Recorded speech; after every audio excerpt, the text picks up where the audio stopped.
আচ্ছা, 1 বছরের কথা থাক, আপনি বলুন গতকাল আপনি ঠিক কত টাকার বাজার করেছেন? কাল মানে ওই 500, না না 525, 525। 500 নাকি 525?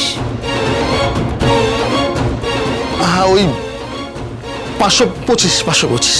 আচ্ছা, এই 525 টাকার মধ্যে কোন জিনিসের জন্য কত টাকা খরচা হয়েছে? মানে আলু কত করে, বেগুন কত করে, কত টাকা শাক কিনেছিলেন? আচ্ছা, শাকের আঁটি কত করে বললো? ম্যাডাম, আপনি অকারণে আমাদের সময় নষ্ট করছেন। একেবারেই না। আর আপনারা তো ছিলেন, আপনারা তো দেখলেন নিজের চোখে। উনি নিজে কাল কত টাকার বাজার করেছে সেটাই তো উনি ঠিক করে বলতে পারছেন না। আর সত্যি এটা সম্ভব নয়। সারাদিন এত কাজের মধ্যে, এত চিন্তার মধ্যে কোন বিষয়ে কত টাকা খরচা হচ্ছে আমাদের কারোরই মনে রাখা সম্ভব না। আর আমি শুধু আপনাকে এইটুকুই বলতে চাইছি স্যার, মিস্টার চ্যাটার্জির পক্ষেও এইটুকু সময়ের মধ্যে এত হিসেব আপনাকে দেওয়া সম্ভব নয়। তাই আপনাকে আমি অনুরোধ করছি, দয়া করে ওনাকে আরেকটু সময় দিন।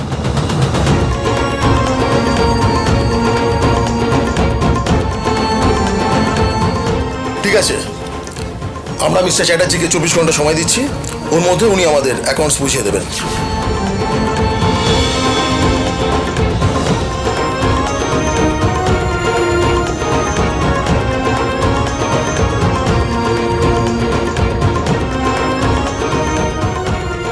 থ্যাংক ইউ বানি, একদম ঠিক বলেছো বানি।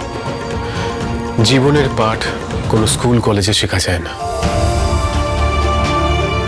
ম্যাডাম, আপনি কি স্পিচটা প্রিপেয়ার করে এসেছিলেন? আপনারা এখনো এখানে দাঁড়িয়ে রয়েছেন কেন? Please leave, please.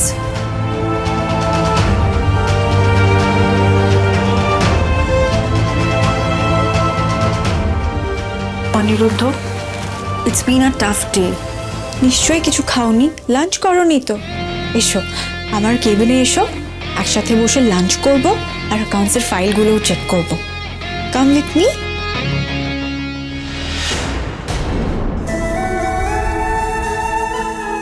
তুমি দেখতে পাচ্ছ না, আমার ওয়াইফ আমার জন্য লাঞ্চ নিয়ে এসছে।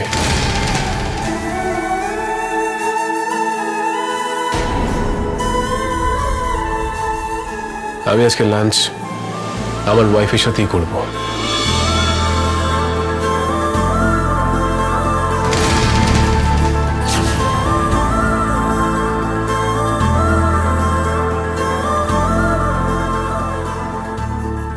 আমরা এই অভিযোগের একটাও বিশ্বাস করি না স্যার। আপনি কতখানি পরিশ্রম করে অনেস্টির সাথে কাজ করেন আমরা জানি। এর মধ্যে নিশ্চয়ই অন্য কোনো ব্যাপার আছে। আমরা বিশ্বাস করি স্যার, সত্য নিশ্চয়ই একদিন সামনে আসবেই। Best of luck sir. Thank you.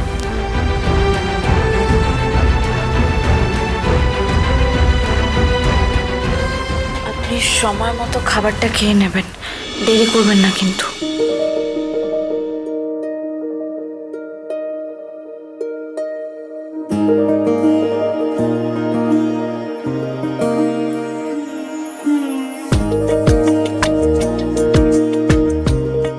শুনলে না আমি কি বললাম?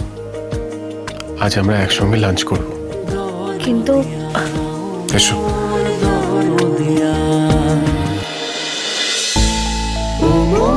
ও মোর দরদিয়া, সোম থেকে রবি প্রতিদিন সন্ধে 7টায় স্টার জলসায় ও জিও হটস্টারে।